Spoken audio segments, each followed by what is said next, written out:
Hello viewers, সায়েন্সিয়াতে সবাইকে স্বাগতম। আজকে আমাদের ভিডিও টপিক হচ্ছে ফাইল ফরম্যাটস কনভার্সন। এই টপিকে আমরা এর আগে যে বিভিন্ন 1D 2D এবং 3D ফাইল ফরম্যাটের গুলো দেখেছিলাম, সেই ফরম্যাটগুলো কিভাবে একটা থেকে আরেকটাতে কনভার্ট করতে হয় সেটার কিছু টুলস দেখব এবং একটি স্ট্যান্ডঅ্যালোন সফটওয়্যার দেখব। তো উপরে যে হেডিংটা আমাদের ফার্স্ট স্লাইডে দেওয়া আছে সেটা হচ্ছে পিডিবি, এসডিএফ এন্ড মল। আমরা এর আগে শিখেছি যে 1D ফাইল ফরম্যাট মানে হচ্ছে স্মাইলস অ্যান্ড ইঞ্চি ফরম্যাট, যেগুলো আমরা পাবকেম, কেগ লিগেন্ড এবং এই জাতীয় আরও স্মল মলিকুলার ডেটাবেস যেগুলো আছে যেমন জিঙ্ক, এই ডেটাবেসগুলো থেকে আমরা স্মাইলস এবং ইঞ্চি ফরম্যাট ডাউনলোড করেছি এবং এই ইঞ্চি ফরম্যাট বা স্মাইলস ফরম্যাট দিয়ে আমরা কেম স্কেচে সেই মলিকুলগুলো ড্র করেছি। অর্থাৎ ডাইরেক্ট স্মাইলস ফরম্যাটটা আমি যে কোনো ওয়েবসাইটে বা যে কোনো একটা সফটওয়্যারে যদি রান দিই তাহলে আমি সেই স্ট্রাকচারটা লোড করতে পারি। সেগুলো গেল 1D ফরম্যাট।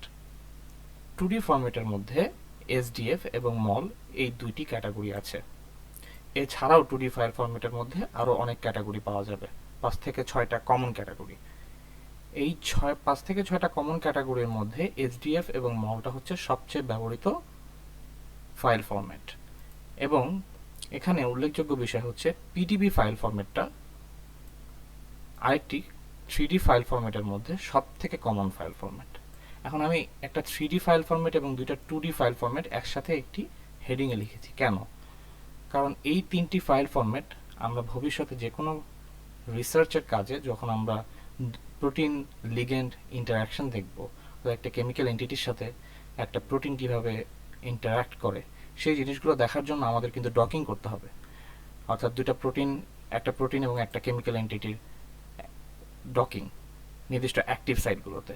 তো যখন আমরা ডকিং করব তখন আমাদের এই ফাইল ফরম্যাটগুলো সব থেকে বেশি ব্যবহৃত হয়, যার কারণে এই তিনটা ফাইল ফরম্যাটের উপর আমরা একটু জোর দিচ্ছি। এছাড়াও অন্যান্য ফাইল ফরম্যাট আছে যেগুলো আপনারা নিজেরাও ঘেটে দেখতে পারেন এবং ভবিষ্যতে আরও ডিটেলস আলোচনা যখন আমরা করব আমাদের এই সিরিজটি শেষ হওয়ার পরে আমরা তখন ওখানে আরও বিস্তর আলোচনায় যাব ইনশাআল্লাহ। তো পিডিবি, এসডিএফ এবং মল ফাইলস। পিডিবি আপনি শুধু 3D ফরম্যাটই পাবেন, কিন্তু এসডিএফ এবং মল এই দুইটা 2D আকারও পাবেন, 3D আকারও পাবেন। অর্থাৎ এসডিএফ এর 2D ফরম্যাটের ফাইলও হয়, 3Dরও হয়, মলের ক্ষেত্রেও তাই। এখন ব্যাপারটা হচ্ছে 2D আর 3D ফরম্যাটের মধ্যে পার্থক্যটা কি? আমরা কিন্তু ফাইলগুলো জাস্ট শিখেছি যে এটা এসডিএফ ফরম্যাট, এটা মল ফরম্যাট, এই ধরনের ফরম্যাটগুলো হয়, কিন্তু আসলে তারা দেখতে কেমন, তাদের অ্যানাটমিটা কি, এটা আমরা একটু আজকে দেখব। তার আগে জেনে নেওয়া ভালো যে এসডিএফ এবং মল 2D এবং 3Dতেও হয়, এবং 2D আর 3D এই দুইটা ফাইল ফরম্যাটের মধ্যে পার্থক্য, মেইন যে ডিফারেন্সটা, সেটা হচ্ছে 2D ফাইল ফরম্যাটে শুধু এক্স এবং ওয়াই কোঅর্ডিনেটস থাকে। একটা একটা কেমিক্যালের আপনি যখন একটা ফাইল দেখবেন তখন সেটার মধ্যে কিন্তু প্রত্যেকটা অ্যাটমের, ওই কেমিক্যালের ইনভলভ যতগুলো অ্যাটম আছে সবগুলো অ্যাটমের এক্স এবং ওয়াই কোঅর্ডিনেটস দেওয়া থাকবে। আর যদি জেড কোঅর্ডিনেটও দেওয়া থাকে তার মানে হচ্ছে সেটা 3D ফাইল, আর যদি শুধু এক্স এবং ওয়াই দেওয়া থাকে তার মানে সেটা 2D ফাইল। এই হচ্ছে মেইন ডিফারেন্সটা। এছাড়াও যে কোনো অ্যাটমিক ফাইল, সেটা পিডিবি, এসডিএফ, মল বাদেও অন্যান্য ফাইলও হতে পারে, যে কোনো ফাইল সেটা 2D হোক অথবা 3D হোক, সেখানে কিছু স্পেসিফিক ইনফরমেশন অবশ্যই থাকতে হবে, না হলে সেটা অ্যাটমিক ফাইলই হবে না। সেই জিনিসগুলো আমি একটু চেষ্টা করেছি খুব শর্টে আপনাদেরকে বোঝানোর জন্য। এখানে আমি বেশ কিছু পয়েন্ট লিখেছি। Additional information of an atomic file, এখানে লেখা হয়েছে list of a specific atoms associated with the chemical, অর্থাৎ যে কেমিক্যালের ফাইল সেই কেমিক্যালের কতগুলো অ্যাটমস আছে সেটা একটা লিস্ট, কতগুলো বন্ড আছে সেটা একটা list, list of bonds and type of bonds, বন্ডটা কি সিঙ্গেল, ডাবল না triple, that means sp, sp two না এসপি3 ফর্মে আছে, সেই জিনিসটা সেখানে দেওয়া থাকবে। এই ফাইল ফরম্যাটের ভিতরে ইনফরমেশন আকারে দেওয়া থাকবে, টেক্সট আকারে দেওয়া থাকবে। কোঅর্ডিনেটস, অর্থাৎ প্রত্যেকটি ওই কেমিক্যালি ইনভলভড প্রত্যেকটি অ্যাটমের এক্স, ওয়াই এবং জেড কোঅর্ডিনেটস দেওয়া থাকবে। চার্জ দেওয়া থাকবে, অ্যাটম স্টেরিও সেন্টার দেওয়া থাকতে পারে যদি কেমিক্যালির অ্যাটম স্টেরিও সেন্টার থাকে, এবং থাকলেও যে কয়টি থাকবে সেই কয়টি ওখানে উল্লেখ থাকবে। বন্ড স্টেরিও সেন্টারও থাকতে পারে। Total number of atoms and bonds, অর্থাৎ টোটাল কতগুলো অ্যাটমস এবং কতগুলো বন্ডস আছে। নেট চার্জ কতগুলো আছে। Correlation of each atom in the chemical, অর্থাৎ প্রত্যেকটি অ্যাটম কোন কোন অ্যাটমের সাথে কোন কোন অ্যাটম কোরিলেট করে কেমিক্যালটি বিল্ড করেছে সেই ইনফরমেশনটা থাকবে, এবং কাইরাল সেন্টারসও থাকতে পারে একটা কেমিক্যালের মধ্যে, সেই ইনফরমেশনগুলো থাকবে। এছাড়াও অন্যান্য ইনফরমেশন থাকে, তবে এই বেসিক ইনফরমেশনগুলো থাকবে অবশ্যই একটি অ্যাটমিক ফাইলে। স্পেশালি আমি দুইটার কথা উল্লেখ করবো, সেটা হচ্ছে কোঅর্ডিনেটসগুলো থাকবে। তো অবভিয়াসলি সেটা 2D ফাইল হলে আপনাকে অবশ্যই এক্স এবং ওয়াই কোঅর্ডিনেটস, যে একটা প্রতিটি অ্যাটম তাদের 2D স্পেসে, অথবা যদি 3D ফাইল হয় তাহলে এক্স ওয়াই জি অর্থাৎ 3D স্পেসে কিভাবে আছে সেই কোঅর্ডিনেটসগুলো দেওয়া থাকে। তাদের কতগুলো বন্ড আছে, কি টাইপের বন্ড আছে, কতগুলো অ্যাটম তাদের সাথে ইনভলভড, এই ইনফরমেশনগুলো অবভিয়াসলি একটা অ্যাটমিক ফাইলে থাকবে। এই বেসিক ইনফরমেশনটা আগে জেনে থাকা ভালো। তো আমরা যেটা করব সেটা হচ্ছে আমরা আজকে লিগেন্ড ফাইল কনভার্ট করব। তার মানে আমাদের কাছে হয়তো একটা এইচডিএফ ফাইল আছে, আমরা সেটাকে চেষ্টা করব মলে কনভার্ট করা, অথবা আমাদের কাছে একটা মল ফাইল আছে সেটাকে চেষ্টা করব এসডিএফ এ কনভার্ট করা, অথবা একটা এসডিএফ ফরম্যাট আছে 3D ফরম্যাট, সেটা থেকে আমরা চেষ্টা করব পিডিবি বানানো। এবং পিডিবি ফরম্যাট কিন্তু শুধু 3D তে হয়। পিডিবির ফুল ফর্ম হচ্ছে প্রোটিন ডেটা ব্যাংক। এটা একটি ক্রিস্টালোগ্রাফিক ডেটাবেস, অর্থাৎ এই ডেটাবেসে crystallographic protein structure available with all the information and literature. এটা খুবই ভ্যালিড একটা সাইট, এবং এই সাইটের মতোই এটা একটি ফাইল টাইপ, এবং এই ফাইল টাইপে পিডিবি ফাইল টাইপ মানে হচ্ছে একটা প্রোটিনের ফাইল টাইপ, এটা কোনো ছোট মলিকিউলার ফাইল টাইপ না। তো সবার আগে আমরা যেটা করবো, আমরা একটা মল ফাইল দেখব। তো মল ফাইল দেখার জন্য আমার একটি মল ফাইল আমি আমার কম্পিউটারে অলরেডি ডাউনলোড করা আছে। আমি এটি দেখানোর চেষ্টা করব যে এখানে আসলে মল ফাইলের ভিতরে কি থাকে। সেটা আমি আমার কেমিক্যালের জন্য দেখাচ্ছি, অন্য যে কোনো কেমিক্যালে যে কোনো ভাবে থাকতে পারে। তো আমার কাছে একটি কেমিক্যাল আছে যার নাম হচ্ছে বিটা গ্লুকোগ্যালিন। তো বিটা গ্লুকোগ্যালিনের আমি যদি, এটা কিন্তু একটা মল ফাইল, আমরা যদি শেষে দেখি গ্লুকোগ্যালিন 3D ডট মল2, অর্থাৎ ডট মল2 মানে এটা হচ্ছে একটা মল ফাইল। এখানে এসডিএফ ফাইলও আছে ডট এসডিএফ। তো আমি যদি মল ফাইলটাকে একটা ওয়ার্ড প্যাডে ওপেন করি, ওয়ার্ড প্যাডে ওপেন করলাম, করার পরে আমি যে ইনফরমেশনগুলো একটু আগে বললাম সেই ইনফরমেশনগুলো এখানে আছে কিনা, এবং থাকলে কোথায় থাকে সেই যে ইনফরমেশনগুলো আমরা একটু ছোট করে দেখি। দেখেন উপরে 39 40 100 আছে। তো এখানে বলা হয়েছে ফার্স্টে যে নাম্বারটি থাকে সেটা দিয়ে বোঝানো হয় যে কতগুলো অ্যাটম এই কেমিক্যালে আছে। এই কেমিক্যালে অংশগ্রহণ করেছে 39টি অ্যাটম। আর 40 সংখ্যাটি ডিনোট করছে কতগুলো বন্ড আছে, অর্থাৎ এই 39টি অ্যাটম 40টি বন্ড ফর্মেশন করেছে, এবং 40টি বন্ড করার মাধ্যমেই তার একটি কেমিক্যাল লিগ্যান্ড তৈরি করেছে।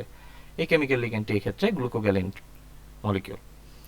তারপর একটা 1 আছে আমরা দেখতে পাচ্ছি। এই 1টা দিয়ে আসলে কাইরাল সেন্টার বোঝানো হয়, যে কাইরাল সেন্টার আছে কিনা। তা আমরা দেখতে পাচ্ছি এখানে আছে। এরপর আমরা যে নিচে চলে আসি, এখানে আমরা দেখব তিনটা ভ্যালু, তিনটা কলামে তিনটা ভ্যালু।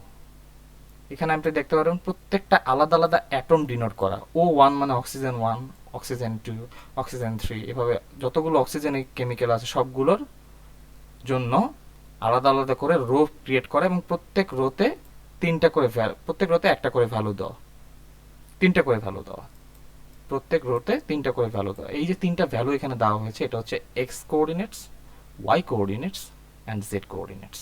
অর্থাৎ 3D স্পেসে এই অক্সিজেন 1 অ্যাটমটি কিভাবে আছে, ঠিক তেমনিভাবে এই যে 39টি অ্যাটম এই মলিকিউলে আছে, তারা প্রত্যেকে 3D স্পেসে কিভাবে আছে তার তিনটি মান তিনটি কলামে শো করা হয়েছে।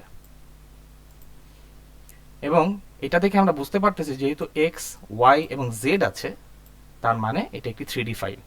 যদি এখানে এই যে লাস্ট কলামে সবকিছু 00 থাকতো, অর্থাৎ এই যে লাস্টের যে 0.1658 0.2063 এই কলামটা যদি 00 থাকতো সব, তার মানে আমি বলবো এটা 2D ফাইল, এখানে জেড এক্সিস নেই। আর যদি এখানে ভ্যালু থাকে তার মানে আমরা বুঝে নিব সেটা 3D ফাইল।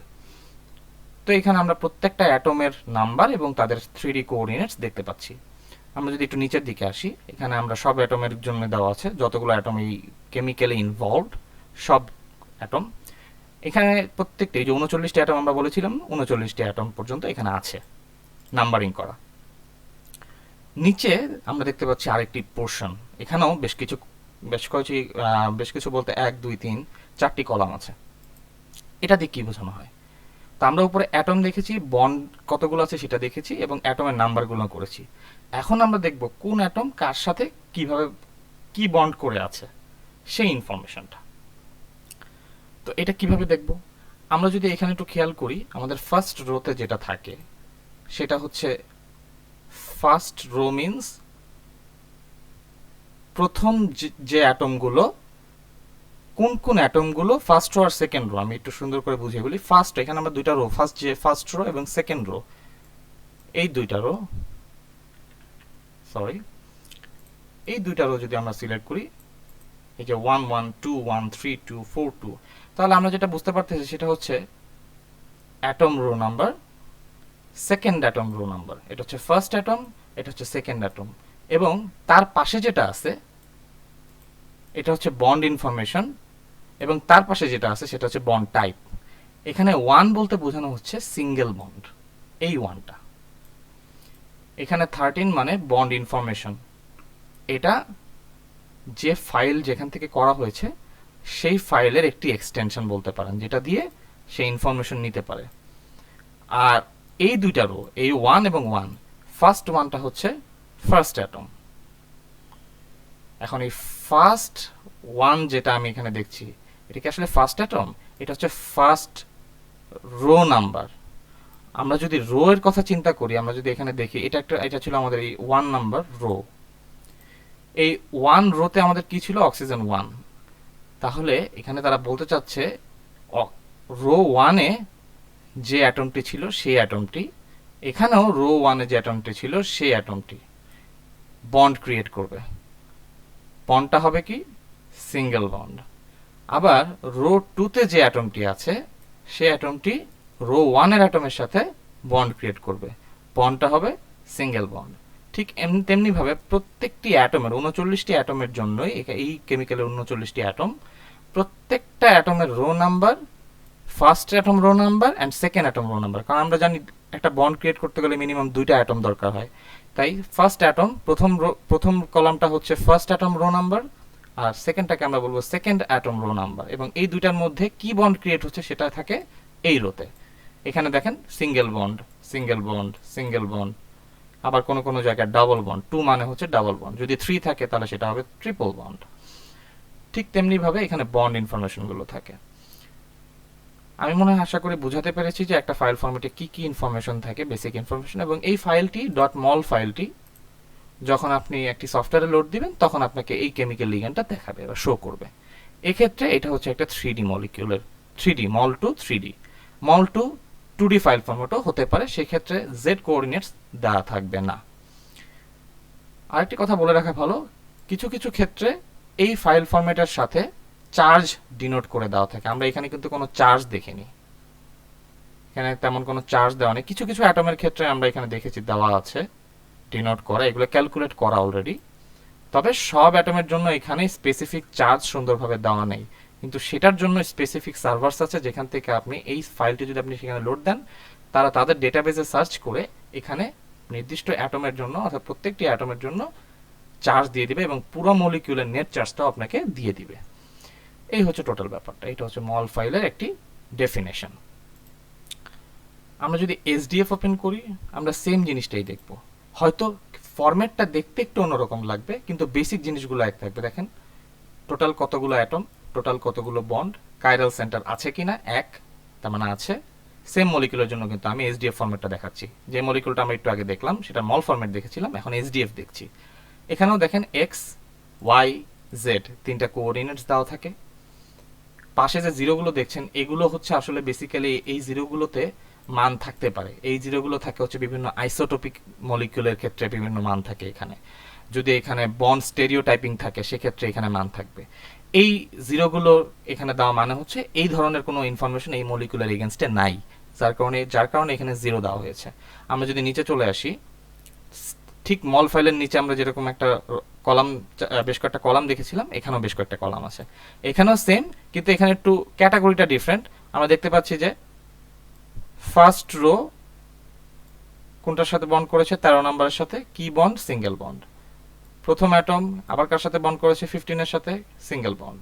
2 11 1 2 31 2, অর্থাৎ first atom row number second atom, row number এবং তাদের মধ্যে কি বন্ড ক্রিয়েট হচ্ছে সেটা। এবং পাশে যে জিরোগুলো দেখছেন এগুলো বিভিন্ন চার্জ ইনফরমেশনের জন্য, বিভিন্ন স্টেরিওটাইপিং, বিভিন্ন নেট চার্জ, অনেক ক্ষেত্রে প্রত্যেকটি অ্যাটমের আলাদা আলাদা স্টেরিও সেন্টার থাকতে পারে, সেই ক্ষেত্রে সেই ইনফরমেশনগুলো এখানে থাকতে পারে। এই মলিকুলের ক্ষেত্রে এগুলো ডিনোট করা নেই, তার মানে এখানে 0। এছাড়াও একটি মলিকুলে অনেক ইনফরমেশন আছে, যেমন এই মলিকুলটার ইনফরমেশনগুলো দেখতে একটু ডিফারেন্ট, কিন্তু বেসিক ইনফরমেশন আমি যেগুলো বলেছি সেগুলোই। XYZ কোঅর্ডিনেটস, প্রত্যেকটি অ্যাটমের লিস্ট, বন্ড লিস্ট, এবং কোন অ্যাটম কার সাথে কি বন্ড করতেছে, কি টাইপের বন্ড, সেই ইনফরমেশন। এই ইনফরমেশনগুলোই বেসিক্যালি একটা অ্যাটমিক ফাইলে থাকে। তো আমরা SDF এবং মল দেখে ফেললাম। এখন আমাদের বাকি রইল একটা পিডিবি ফরম্যাট দেখা। তো পিডিবি ফরম্যাটের জন্য আমি একটা পিডিএফ আপনাদের জন্য রেখেছি এখানে। আমরা যদি এই পিডিএফটা দেখে আমরা খুব সহজেই বুঝতে পারবো যে পিডিবি ফাইলগুলো কীরকম হয়। আমি আগেই বলেছি পিডিবি ফাইল হচ্ছে প্রোটিন ফাইল। দ্যাট মিনস এখানে কিন্তু একটি স্মল মলিকিউল নিয়ে আপনি কাজ করছেন না, এখানে একটি বিশাল আকারের প্রোটিনের ইনফরমেশন আছে, কাজে এখানে ইনফরমেশনগুলো একটু ভাস্ট থাকে। বাট ঘাবড়ানোর কিছুই নেই, সবই খুব সিম্পল, জাস্ট মাথা ঠান্ডা রেখে দেখলেই হয়। আমি ফার্স্টটা থেকে যাচ্ছি। প্রথমে থাকে হেডার। হেডারের সাথে দেখেন, হেডারে যেটা থাকে সেটা হচ্ছে আমার মলিকিউলটা, এখানে যে প্রোটিনটা দেওয়া হয়েছে সেটা আসলে কি টাইপ প্রোটিন, সেটা হেডারে ইনফরমেশন থাকে। ট্রান্সক্রিপশনাল প্রোটিন, এবং এটা একটা ডিএনএ কমপ্লেক্স প্রোটিন, এটার সাথে ডিএনএ চেইন কমপ্লেক্স আকারে আছে। তারপর আমরা দেখতে পাচ্ছি টাইটেল। টাইটেলে কি থাকে, কি টাইটেলে এটা প্রোটিন ডেটা ব্যাংক, যে ডেটাবেসটাতে এই ফাইলটা আছে ধরে, তো প্রোটিন ডেটা ব্যাংক যে ডেটাবেসে এই ফাইলটা আছে, ওই ডেটাবেসে কি নামে বা কি টাইটেলে এটা আছে, সেই টাইটেলটা এখানে দেওয়া আছে। Crystal structure of the lac repressor dimer bound to operator and the anti inducer on PF. এরপরে আমরা দেখতে পাচ্ছি এখানে কম্পাউন্ড কিওয়ার্ড, অর্থাৎ শর্টকাটে লেখা COMPND, কম্পাউন্ড কিওয়ার্ডস, অর্থাৎ এই কম্পাউন্ড বা এই প্রোটিনের জন্য কি কি কিওয়ার্ডস ইউজ করা হবে। কিওয়ার্ডস মানে আমরা সবাই জানি যে এই প্রোটিনের কাছ থেকে আমরা কি কি ইনফরমেশন পাবো বা প্রোটিনটা কি টাইপস, এই সম্পর্কিত কি তথ্যগুলো এখানে দেওয়া থাকে। যেমন এটা একটা ল্যাক রিপ্রেসর ডিএনএ কমপ্লেক্স প্রোটিন, এখানে কি আছে, প্রোটিন এবং ডিএনএ কমপ্লেক্স আছে, হেলিক্স টার্ন হেলিক্স আছে, এবং এটা জিন রেগুলেশনের স্টাডির ক্ষেত্রে ব্যবহার করা হয়, এই ইনফরমেশনগুলো। পরেই দেখতে পাচ্ছি EXPDTA, এটা হচ্ছে কি মেথড ইউজ করা হয়েছে সেটার জন্য। এই যে EXPDTA, X ray diffraction method use করা হয়েছে এগুলো ক্যালকুলেট করার জন্য। এই নিচে যে আমি ইনফরমেশনগুলো দেখব সেটা পাওয়ার জন্য। এরপর অবভিয়াসলি একটা লিটারেচারে যেমন অথর ইনফরমেশন থাকে, এই ফাইলেও একটি অথর ইনফরমেশন আছে, কে কে অথর তাদের নাম লেখা। এরপর আমরা দেখব দুইটা পাবলিকেশনের সাইট আছে, একটা হচ্ছে জার্নাল, তারপরে হচ্ছে এখানে রিমার্ক নেমে আরো বেশ কয়েকজন অথরের নাম লেখা। তো এখানে দুই টাইপের রেফারেন্স থাকে। এই যে এখানে আমি ডান পাশে যদি এখানে আমি ডিনোট করে যেটা দিয়েছি সেটা যদি আপনি দেখেন তাহলে এখানে দেখতে পাবেন যে প্রাইমারি লিটারেচার রেফারেন্স, যেটা প্রাইমারি লিটারেচার রেফারেন্স মানে হচ্ছে মেইন অথর এবং তার পেপারের টাইটেল, এবং সেটা যে জার্নালে আছে সেই জার্নাল, অর্থাৎ এই প্রোটিনটা নিয়ে যে সায়েন্টিস্ট কাজ করেছে তার মেইন কাজটা। আর আদার যে নিচে যে রিমার্কগুলো দেওয়া আছে এগুলো হচ্ছে বিভিন্ন অন্যান্য পেপারে এই প্রোটিনটাকে ইউজ করে যারা অন্য রিসার্চ বা অন্য ক্রাইটেরিয়ায় ঢুকছে কিন্তু ইউজ করেছে এই প্রোটিনটাকে, এই স্ট্রাকচারটাকে, তাদের রেফারেন্স কিছু এখানে দেওয়া হয়েছে। এটাকে আমরা বলতে পারি আদার লিটারেচার রেফারেন্স। তারপরে এখানে আমরা সিকোয়েন্স, অর্থাৎ এটা যেহেতু একটা ডিএনএ প্রোটিন সিকোয়েন্স কমপ্লেক্স, তাই ডিএনএ সিকোয়েন্সটা আমাদের জানতে হবে, সেই এখানে ডিএনএ সিকোয়েন্সের ইনফরমেশনটা দেওয়া, এখানে সিকোয়েন্স অফ ডিএনএ চেইন। তারপরে অবভিয়াসলি প্রোটিন চেইন, আমরা জানি প্রোটিনের বেশ কিছু চেইন থাকতে পারে, এখানে দুইটা চেইন আছে, chain A and chain B. Chain এর জন্য এখানে সিকোয়েন্স লোড করা আছে, চেইন বি এর জন্য এখানে অ্যামিনো অ্যাসিড সিকোয়েন্স লোড করা আছে। উপরে যে ডিএনএ সিকোয়েন্স দেখেছি সেটা হচ্ছে নিউক্লিওটাইড সিকোয়েন্স, সেটাও আছে। এবং আমরা যদি আরেকটু নিচে আসি তাহলে সেখানে দেখবো এটা একটা হেটেরো অ্যাটম, অর্থাৎ নন প্রোটিন আর ডিএনএ ডিক্লারেশন। হেটেরো অ্যাটম এই প্রোটিনের মধ্যে আপনি পাবো, কি কি হেটেরো অ্যাটম আছে সেটা। এরপর আমরা যদি নিচে চলে আসি, define where the author thinks helices are, অর্থাৎ আমরা যখন বিভিন্ন নিয়ে কাজ করব, প্রোটিন নিয়ে কাজ করব, তখন অবশ্যই হেলিকাল ইনফরমেশন থাকতে হবে। এবং হেলিকাল ইনফরমেশন থাকা মানে হচ্ছে অবশ্যই সেটাখানে যদি বিটা শিট থাকে সেই ইনফরমেশনও থাকা, অর্থাৎ একটা প্রোটিনের মধ্যে কি থাকে, আলফা হেলিক্স থাকে, বিটা শিটস থাকে, এবং সেই ইনফরমেশনগুলো একসাথে ইউজ করাটাই হচ্ছে একটা পিডিবি ফাইলের কাজ। কারণ এই দুইটা ইনফরমেশন অ্যাড করে কিন্তু আপনি একটা ফুল প্রোটিন ফরম্যাট পাবেন। আপনার ভিজুয়ালাইজেশন যে সফটওয়্যারটাতে আপনি প্রোটিন ফাইলটা দেখবেন, সেখানে কিন্তু আপনি এই ইনফরমেশনগুলোই দেখবেন। কাজে খুবই কনভিনিয়েন্ট ইনফরমেশন, এগুলো অবশ্যই থাকবে। এখানে হেলিক্যাল ইনফরমেশন আছে, এই হেলিক্সের মধ্যে কি কি অ্যামিনো অ্যাসিড আছে সেটা, এবং নিচে আমরা দেখতে পাচ্ছি বিটা শিট, যে যে অ্যামিনো অ্যাসিড মিলে তৈরি হয়েছে তাদের ইনফরমেশন। তারপরে আমরা দেখতে পাচ্ছি যে এই মলিকুলে যদি কোনো স্পেশাল রেসিডিউ থাকে, যেমন এখানে একটা সিসপ্রোলিন আছে, সেটার একটা রেসিডিউ এখানে বলা আছে। Crystallographic rotation and scaling matrices. আমি স্পেশাল রেসিডিউ বলতে একটু বুঝিয়ে দিই। স্পেশাল রেসিডিউ বলতে কিছু কিছু রেসিডিউ আছে, অ্যামিনো অ্যাসিড রেসিডিউ, যেগুলো আসলে একটা প্রোটিনের ফুল স্ট্রাকচারটাকে চেঞ্জ করে দিতে পারে। বেশ কিছু রেসিডিউ এরকম আছে।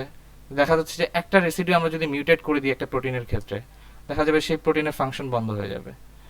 আবার দেখা যাচ্ছে দুইটা রেসিডিউ বা তিনটা রেসিডিউ চেঞ্জ করে দিলে তার অ্যাক্টিভ সাইট চেঞ্জ হয়ে যাবে। তো এরকম ভাবে কিন্তু অনেক রিসার্চ হয় এবং অনেক আগে থেকেই হচ্ছে, এখনো হয়ে যাচ্ছে, এবং এটার মাধ্যমে বিভিন্ন রকম প্রগতিশীল কাজ হয় সায়েন্টিফিক ওয়ার্ল্ডে। কাজে যখনই কোনো কি রেসিডিউ পাওয়া যায় কোনো প্রোটিনে, তখন সেটা উল্লেখ করা থাকে। এরপরে আমরা দেখতে পাচ্ছি ক্রিস্টালোগ্রাফিক রোটেশন। যেহেতু এটা একটা crystallographic data, X ray crystallography দিয়ে এটা করা, কারণ এখানে ক্রিস্টালোগ্রাফিক বিভিন্ন কোঅর্ডিনেটসগুলো দেওয়া, যেভাবে তারা মেশিন থেকে পেয়েছে ওই মেশিনের ইনফরমেশনগুলো এখানে আছে। এরপর আমরা দেখতে পাচ্ছি atomic information. Atomic information means আমরা মলে শিখে আসছি X, Y and Z coordinates. কেন জেড কোঅর্ডিনেটস? কারণ এটা 3D ফাইল, তাই এখানে আলাদা আলাদা করে দেওয়া আছে sugar atoms, base atoms, backbone atoms, এগুলো মিলে হচ্ছে নিউক্লিক অ্যাসিড অ্যাটম কোঅর্ডিনেটস। নিচে অ্যামিনো অ্যাসিড অ্যাটম কোঅর্ডিনেটস, অর্থাৎ অ্যামিনো অ্যাসিডের ইনভলভ কারা কারা আছে, যেহেতু এটা ডিএনএ এবং প্রোটিন কমপ্লেক্স প্রোটিন, সেই ক্ষেত্রে হেটেরো অ্যাটম কোঅর্ডিনেটস আছে, ওয়াটার অ্যাটম কোঅর্ডিনেটস আছে। তার মানে এই প্রোটিন ফাইলের ভিতরে যা যা আছে, যাবতীয় ইনফরমেশনাল কোঅর্ডিনেটস প্রত্যেকটা অ্যাটমের ক্ষেত্রে এখানে দেওয়া আছে। আচ্ছা, এটা হিউজ ইনফরমেশন, এই জন্য পিডিবি ফাইল কিন্তু অনেক বড় হয়। এখানে আমি জাস্ট আপনাদেরকে ডিনোট করে দেখাচ্ছি কোনটা কি থাকে। তো এই হচ্ছে বেসিক ব্যাপারটা। পিডিবির ক্ষেত্রে আমরা প্রোটিন নিয়ে কাজ করতেছি, এই জন্য প্রোটিন কিন্তু অনেক বড়, যার কারণে এখানে অনেক অ্যাটম ইনভলভ থাকে, অনেক কোঅর্ডিনেটস থাকে, এই জন্য ফাইলটি বড় হয়। এই হচ্ছে ব্যাপারটা। আর এসডিএফ মল এটা 2Dও হতে পারে, 3Dও হতে পারে। আমরা ডিফারেন্সটা অলরেডি জেনে আসছি কিরকম হয়। তো আমি আর কথা না বাড়িয়ে এখন দেখব যে কি কি টুলস আমরা আজকে ইউজ করব লিগেন্ড ফাইল কনভার্সনের জন্য। আমরা ইউজ করব frog2, আমরা ইউজ করব মলসফট, আমরা ইউজ করব coin online demo, DGMO, small view and open bubble. এছাড়াও অনেক থাকতে পারে যেটা সম্পর্কে হয়তো আমি অবগত নই বা আমি এটা দিয়ে কাজ করি না। আর আসলে সবগুলো সফটওয়্যার দিয়ে একসাথে তো কাজ করাও যায় না। আমি যেগুলো দিয়ে পরিচিত আমি সেগুলো এখানে উল্লেখ করার চেষ্টা করেছি, আপনি এগুলো ট্রাই করে দেখতে পারেন। আমরা হয়তো সবগুলো আজকে দেখতে পারবো না, তবে একবার করে হলো টাচ করে যাব। আর ওপেন বাবল যে সফটওয়্যারটা, এখানে আমি এটা টিএল কালার করে দিয়েছি, একটু হাইলাইট করে দিয়েছি। এটা কারণটা হচ্ছে ওপেন বাবলই শুধুমাত্র এখানে একটাই সফটওয়্যার যেটা কম্পিউটারে ইনস্টল দিয়ে আপনি যে কোনো ফাইল ফরম্যাট এক জায়গা থেকে আরেক জায়গায় কনভার্ট করতে পারবেন, অর্থাৎ এসডিএফ থেকে মল অথবা মল থেকে পিডিবি, যেভাবে আপনার দরকার। আরেকটা কথা একটু বলে রাখি, ফাইল কনভার্ট মানে কি? 2D টু 2D না 2D টু 3D? এখানে একটা কোয়েশ্চেন আসে যে আমি মল থেকে ধরেন এসডিএফ কনভার্ট করলাম। আচ্ছা, করলাম, কিন্তু মলটা কি 2D থাকবে? 2D থেকে কি আমি 3D করতে পারবো? হ্যাঁ, পারবো। তবে যে সাইটের মাধ্যমে বা যে অনলাইন টুলসের মাধ্যমে আপনি একটা 2D ফাইলকে 3D ফাইল বানাচ্ছেন, সেই সাইটটি অবশ্যই একটি অফিসিয়াল সাইটের এক্সটেনশন হইতে হবে। এটা বলতে আমি কি বুঝাইলাম? যেমন আপনি একটা কেমিক্যাল চুজ করলেন, ধরেন সেই কেমিক্যালটা আপনার কাছে 2D ফাইল আছে। এখন ওই কেমিক্যালটা আপনি যখন বিভিন্ন সফটওয়্যার রান দিবেন আপনার রিসার্চের জন্য, তখন কিন্তু ওই সফটওয়্যারটা সেখানে 3D ফাইল চাবে। এখন আপনার কাছে আছে 2D ফাইল, এখন আপনি 2D থেকে 3D কনভার্ট করবেন। এখন অনেক টুলস আছে, কিন্তু কোন টুলসটা আপনি বেছে নেবেন?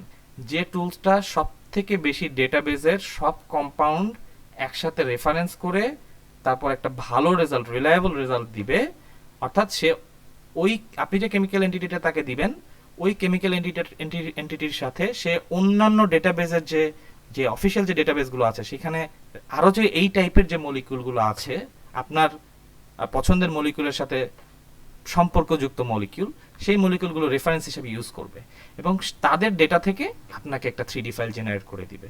তো কাজেই এমন কোনো অনলাইন টুলস আমরা ইউজ করব না আমাদের রিসার্চের ক্ষেত্রে যে অনলাইন টুলসটা খুব একটা রিলায়েবল না। আমরা ইউজ করার চেষ্টা করব যেটা বিভিন্ন ডেটাবেস থেকে ভ্যালুয়েবল ইনফরমেশন নিয়ে সেটাকে ক্যালকুলেট করে আমাদেরকে রেজাল্ট দিবে। আমি মনে হয় কিছু বোঝাতে পেরেছি। তো 2D থেকে 3D অবভিয়াসলি করা যায়। 2D থেকে 3D যেহেতু করা যায়, 3D থেকে 2Dও করা যায়। 2D টু 2D বিভিন্ন ফাইল ফরম্যাট কনভার্ট করা যায়। সেই জিনিসগুলোই এই টুলস দিয়ে আমরা চেষ্টা করব করার। তা আমরা বেশ দুই একটা এক্সাম্পল দেখবো আছে কিভাবে করতে হয়। তা আমি আপনাদেরকে বলেছিলাম যে প্রোটিন ডেটা ব্যাংক একটু দেখাবো। তো শুরু করার আগে আমি একটু প্রোটিন ডেটা ব্যাংক লিখে সার্চ করব। এটা নিয়ে আমরা আরেকটা ক্লাস দিব, কারণ প্রোটিন ডেটা ব্যাংকে অনেক টাইপের ইনফরমেশন পাওয়া যায় যেটা আপনাদের অবশ্যই লাগবে। কাজে এটা নিয়ে আরেকটি লেকচার করা যেতে পারে এবং আমরা করব ইনশাআল্লাহ। এখানে আমরা পিডিবি ডেটাবেজে চলে আসছি। স্ট্রাকচার ভিউ অফ বায়োলজি, এখানে উপরে সার্চ অপশন আছে, আপনি চাইলে অ্যাডভান্স সার্চে গিয়েও সার্চ করে দেখতে পারেন। তবে আমি অ্যাডভান্সড সার্চের ক্ষেত্রে ফার্স্টেই আপনাদেরকে এটা রেকমেন্ড করব না। আমি রেকমেন্ড করব ফার্স্ট আপনি নর্মালি সার্চ করেন। যেমন আমি এখানে একটা হেক্সোকাইনেস সার্চ করব সাপোজ। তো আমি লিখলাম হিউম্যান হেক্সোকাইনেস।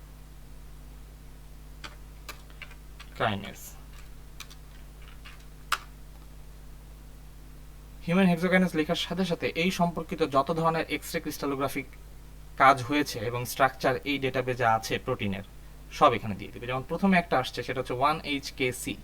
এই 1HKCটা কি? আইডেন্টিফায়ার। যেমন আমরা যখন পাবকেম থেকে একটা মলিকিউল ডাউনলোড করেছিলাম সেটা একটা ইউনিক আইডেন্টিফায়ার ছিল যেটা শুধু পাবকেমে কাজ করতো। ঠিক তেমনি পিডিবিতে যে প্রোটিনগুলো দেওয়া আছে সেই প্রোটিনগুলোর প্রত্যেকটি আলাদা আলাদা ইউনিক আইডেন্টিফায়ার আছে। পরবর্তীতে আপনাকে আবার হিউম্যান হেক্সোকাইনেস লিখে সার্চ করতে হবে না, জাস্ট 1HKC লিখে সার্চ করলে এটা চলে আসবে। এটা কি? টাইটেলটা দেওয়া আছে দেখেন, recombinant human hexokinase type 1 complexed with glucose and phosphate. এটা হচ্ছে একটা হেক্সোকাইনেস টাইপ 1 মলিকিউল যেটার সাথে গ্লুকোজ এবং ফসফেট কমপ্লেক্স আকারে আছে। তো এরকম আরো অনেক ক্রিস্টাল স্ট্রাকচার আছে, যেমন আরেকটা আছে 1HKB, সেখানে আছে crystal structure of recombinant human brain hexokinase type 1 complexed with glucose and glucose 6 phosphate. So বিভিন্ন রকম কমপ্লেক্স প্রোটিন আছে। আপনি যে কোনো একটা প্রোটিন ডাউনলোড করে সেখান থেকে আপনি মেইন এনজাইমটা আলাদাও করতে পারবেন, সেটাও আলাদা আলাদা সফটওয়্যার আছে, আমরা ধীরে ধীরে শিখবো ইনশাল্লাহ। তো এই হচ্ছে protein data bank. Protein data bank means এখানে হচ্ছে ম্যাক্রোমলিকুলার স্ট্রাকচার। আমরা যে আগে পাবকেম দেখেছি বা কেগ লিগেন্ড দেখেছি বা জিঙ্ক ডেটাবেস দেখেছি, ওগুলো ছিল হচ্ছে স্মল মলিকুলার ডেটাবেস, তার মানে হচ্ছে মাইক্রোমলিকুলার স্ট্রাকচারস। আর এখানে আমরা দেখবো আসলে ম্যাক্রোমলিকুলার স্ট্রাকচার, দ্যাট মিন্স এখানে আমরা প্রোটিনের স্ট্রাকচার দেখবো, এনজাইম মিন্স প্রোটিন, অর্থাৎ বিভিন্ন প্রোটিনের স্ট্রাকচার আমরা দেখবো এখানে। সো এখানে কিন্তু এই ডেটাবেসটা হচ্ছে আমরা স্মল মলিকুলার ডেটাবেস বলতে পারি না, এটাকে আমরা বলবো ম্যাক্রোমলিকুলার ডেটাবেস। ম্যাক্রোমলিকুলার আরো কিছু ডেটাবেস আছে, এটা নিয়ে আমরা যেদিন আমরা পিডিবি নিয়ে আলোচনা করবো ওদিন আমরা এই ডেটাবেসগুলো দেখবো ইনশাল্লাহ। তো আমাদের টপিকে ফিরে আসি, আমরা একটা একটা করে সফটওয়্যার সার্চ করবো। আমরা ফার্স্টে চলে যাবো frog2, সেটা হচ্ছে আমাদের অনলাইন কনভার্সন। আপনি জাস্ট frog2 লিখে সার্চ দিলে ইনশাল্লাহ চলে আসবে।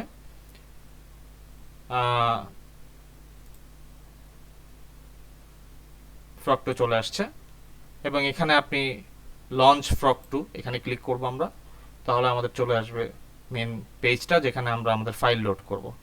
এর আগে আমরা ফাইল লোড করা শিখছি। ফাইল লোড মানে হচ্ছে আপনি যে কোনো সফটওয়্যারে যে কোনো ফাইল যখন লোড করবেন, আপনার প্রথম কাজ হচ্ছে লোড দেওয়ার সময় আমার এখানে কি টাইপের ফাইল লোড চাচ্ছে, 1D না 2D না 3D। এখানে আমরা যদি দেখি ইনপুট টাইপ আমাদের চাচ্ছে হচ্ছে 3Dও দিতে পারি আমরা, 1D 2Dও দিতে পারি। তা আমাদের কাছে ধরেন 2D ফাইল আছে, আমরা সেটাকে 3D ফাইলে কনভার্ট করব, তাহলে আমরা 1D অথবা 2D সিলেক্ট করে রাখবো ইনপুট টাইপ। এরপরে ইনপুট ড্রাগ ডেসক্রিপশন, অর্থাৎ আপনি 1D বা 2D তে দিবেন, বাট কি ফরম্যাটে আপনি দিবেন ইনপুটটা, আপনার কাছে কি ফরম্যাট আছে। ধরেন আমার কাছে আছে SDF ফরম্যাট, আমি সেটাকে মল ফরম্যাটে আনতে চাই। তো আমাদের কাছে কি মল কোনো ফাইল আছে? যদি না থাকে আমরা ডাউনলোড করে নিই পাবকেম থেকে। আমরা পাবকেমে চলে যাই এবং পাবকেমে গিয়ে আপনাদের যদি মনে থাকে আমরা ওখানে প্যারাসিটামল স্ট্রাকচার দেখেছিলাম, আমরা ওইটা নিয়ে একটু চেষ্টা করি কিছু করা যায় কিনা।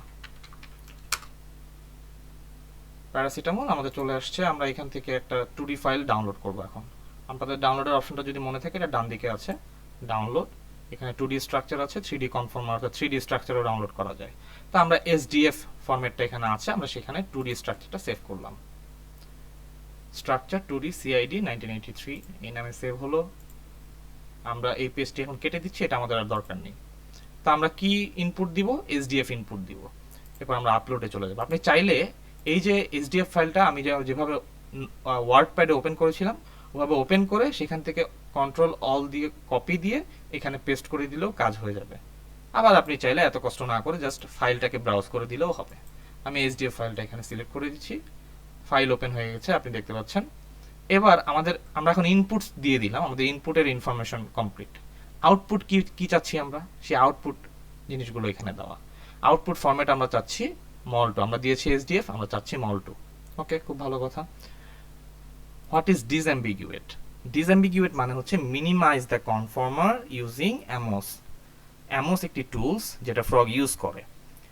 এখন মিনিমাইজ মানে কি?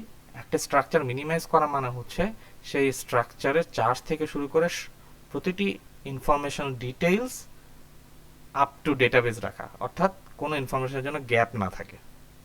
সেটা চার্জ, আলাদা আলাদা স্পেসিফিক অ্যাটমিক চার্জ আর নেট চার্জ আর আইসোটোপিক ইনফরমেশন, যে কোনো ধরনের ইনফরমেশন যেন গ্যাপ না থাকে। সেজন্য আমরা কি করি? স্ট্রাকচারটাকে মিনিমাইজ করে নিই, অর্থাৎ তার লোয়েস্ট এনার্জি কনফরমেশন ইউজ করি। এটা অবশ্যই মনে রাখতে হবে। নিচে চলে আসি, মিনিমাইজ দি কনফর্মার্স ইউজিং অ্যামোস।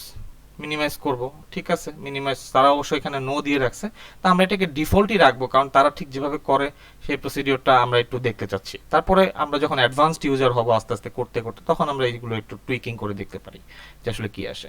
এখানে বলছে প্রডিউস মাল্টি, এটা মাল্টি রাখাই ভালো। কেন? এটা আমরা একটু বলছি। চুজ হোয়াট টু পারফর্ম, অর্থাৎ আপনার যে আপনি যেখানে তাকে একটা কাজ দিচ্ছেন সেই টাস্কটা সে কিভাবে পারফর্ম করবে তার দুইটা ওয়ে আছে।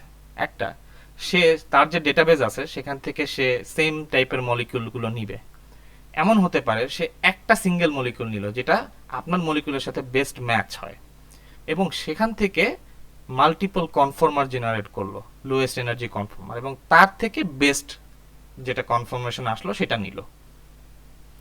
আরেকটা করতে পারে সে মাল্টিপল কেমিক্যাল ডাউনলোড করলো যেগুলো আপনার কেমিক্যালের সাথে মিল আছে। এর আগে করেছিল সিঙ্গেল, এখন করলো মাল্টিপল করার পরে সে প্রত্যেকটার জন্য ওই মাল্টিপল আলাদা আলাদা ফাইলের জন্য প্রত্যেকটার জন্য কনফর্মার জেনারেট করলো, আপনার কেমিক্যালের জন্য কনফর্মার জেনারেট করে সে বেস্ট ম্যাচ, যেটা অনেকগুলোর থেকে বেস্ট ম্যাচ সে নিল।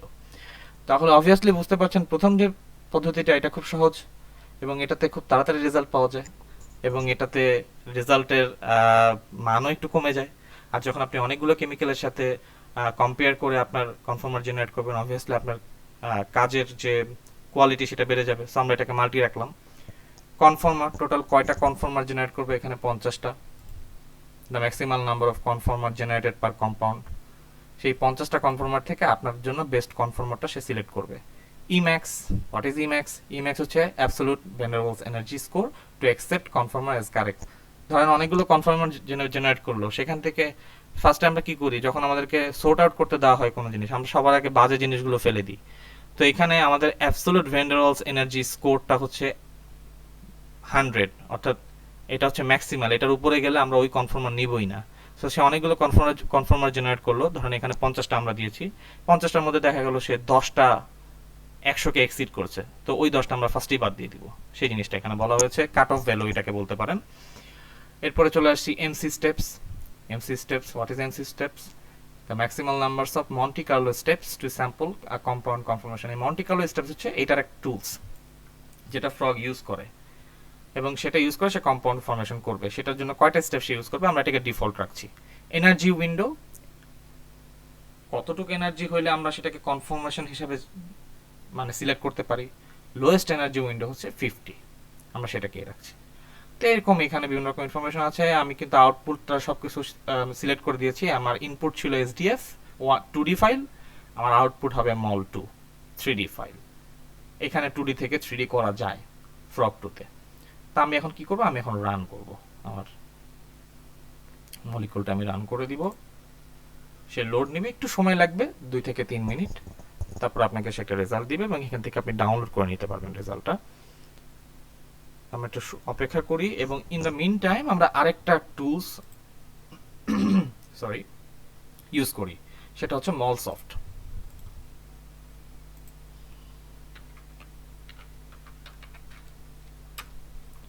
তো অ্যাকচুয়ালি মলসফট যে সফটওয়্যারটা, এটা অ্যাকচুয়ালি আমি কনভার্টের জন্য ইউজ করতে বলি না। এটা কিছু না, বিভিন্ন কারণ আছে, খুব একটা রিলায়েবল ইনফরমেশন না, এবং এটা বেসিক্যালি যারা ইউজ করে তারা হচ্ছে জাস্ট 3D একটা স্ট্রাকচার দেখতে কীরকম এবং তার কিছু বেসিক ইনফরমেশন। ধরেন আপনি একটা কেমিক্যাল আপনার হাতে আছে, হুট করে আপনি চাচ্ছেন যে এই কেমিক্যালটা আসলে কি, একটু দেখি এটার বেসিক ইনফরমেশন, কি কি অ্যাটম আছে, কি কি বন্ড আছে, কেমন দেখতে, একটু দেখে নিই বেসিক ইনফরমেশনগুলো, তখন এই মলসফটটা দরকার হয়। যদিও এটা ফাইল ফরম্যাট কনভার্সন করা যায়, কিন্তু আমি এটা রেকমেন্ড করি না। তারপর আমি আপনাদেরকে দেখাচ্ছি, এই সাইটে যেতে হবে molsoft.com 2D to 3D HTML, তাহলে আপনারা এখানে এটা পাবেন। এবং এখানে আপনাকে যেটা করতে হবে সেটা হচ্ছে আপনাকে স্ট্রাকচারটা ড্র করতে হবে। স্ট্রাকচারটা ড্র করলে আপনার এখানে স্ট্রাকচারটা ড্র হবে এবং তারপরে স্ট্রাকচারের নিচে সিলেক্ট করতে হবে কনভার্ট টু 3D। অর্থাৎ এটা একটু লেন্দি কাজ, আপনাকে স্ট্রাকচার ড্র করতে হচ্ছে। যেখানে আমরা ফ্রক টুতে কি করলাম, কোনো স্ট্রাকচার ড্র করে নিই, আমরা জাস্ট আমাদের ফাইলটা লোড করে দিয়েছি। তো স্ট্রাকচার ড্র করা কোনো ব্যাপার না। ধরেন আপনার কাছে একটা প্যারাসিটামল ফাইল আছে, এর আগে আমরা কি করেছি, কেম স্কেচ দিয়ে কিভাবে ইঞ্চি বা স্মাইল ফরম্যাট থেকে এরকম স্ট্রাকচার আঁকা যায় সেটা শিখেছি।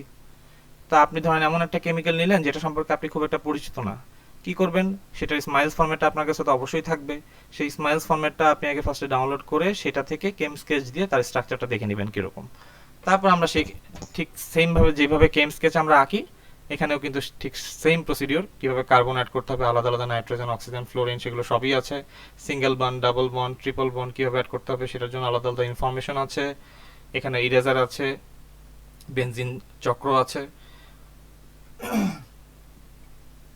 এখানে আমাদের 5 কার্বনের রিং আছে। তো সবকিছু এখানে অ্যাভেলেবল, ঠিক যেভাবে আমরা কেম স্কেচে আঁকতাম এখানেও আপনি ওভাবে আঁকবেন। আঁকার পরে আপনি কনভার্ট টু 3D তে যখন দিবেন, তখন এখানে একটা রেফারেন্স মলিকুল ছিল, আমি ওটা দিয়ে দিলাম, তখন এটা 3D তে কনভার্ট হয়ে যাবে, 3D তে আপনাকে দেখাবে। এখন এটাকে আমরা ডাউনলোড করতে পারি, অবশ্যই পারি। কি হিসাবে পারি, আমরা যদি লোকালে সেভ করি তাহলে তাহলে আমরা লোকাল ফাইল হিসাবে এটাকে সেভ করতে পারবো। তবে এটা আমি রেকমেন্ড করি না, এটা আমি শুধু রেকমেন্ড করি, এখানে দেখেন আপনি যেমন এই মলিকিউলটার বিভিন্ন ইনফরমেশন আপনি এখানে দেখতে পারবেন। কিরকম ইনফরমেশন, আমরা যদি একটু এখানে সিলেক্ট করি তাহলে দেখবো এখান থেকে আমরা লেভেল দেখতে পারবো।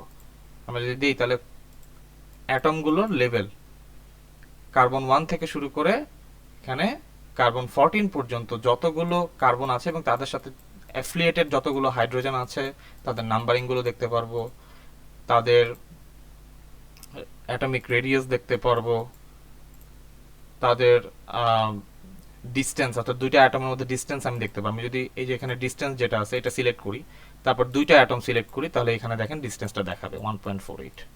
ধরেন আমি এখানে যে নীল যেটা, এটা নাইট্রোজেন, আর এই কার্বনের সাথে আমি ডিস্টেন্স দেখতে চাচ্ছি, তাহলে আমি এখানে সিলেক্ট করলাম, এখানে সিলেক্ট করলাম। আবার এটা যদি আনসিলেক্ট করতে চান, উপরে যে চারকোনা যে চক্রটা বর্গটা আসছে সেখানে আপনি ক্রস করে দিলে এটা চলে যাবে। তো এটা আসলে বেসিক্যালি ভিজুয়ালাইজেশনের জন্য, মানে দেখার জন্য, বা ইনফরমেশন, বেসিক ইনফরমেশনগুলো দেখার জন্য। এইটাকে আমি আসলে সাপোর্ট করি না, বাট যেহেতু এটা একটা টুলস, এটা অনেক ক্ষেত্রে ইউজেবল করা হয়, এই জন্য আমি এখানে দেখাচ্ছি। তো আমরা একটু ফ্রগে চলে যাই। ফ্রগে কিন্তু আমাদের অলরেডি হয়ে গেছে। তো আপনারা এখন আপনারা বুঝবেন কিভাবে যে আপনি যেখান থেকে ফাইলটি 2D থেকে 3D করলেন, এটা যে আসলেই 3D হলো।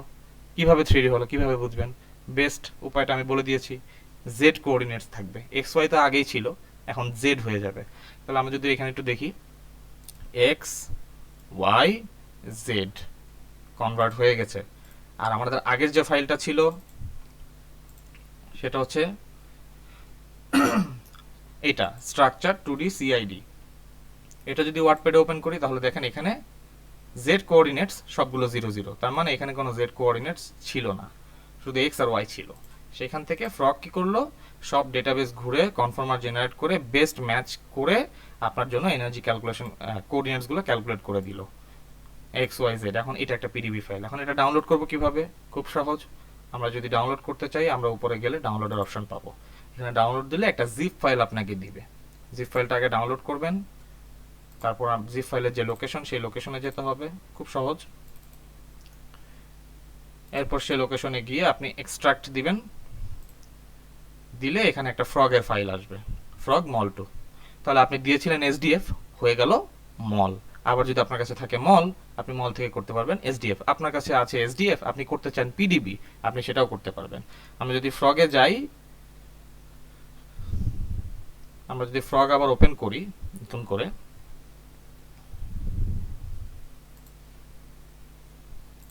তাহলে আমরা দেখতে পাবো এখানে ইনপুট কি কি দেওয়া যায়।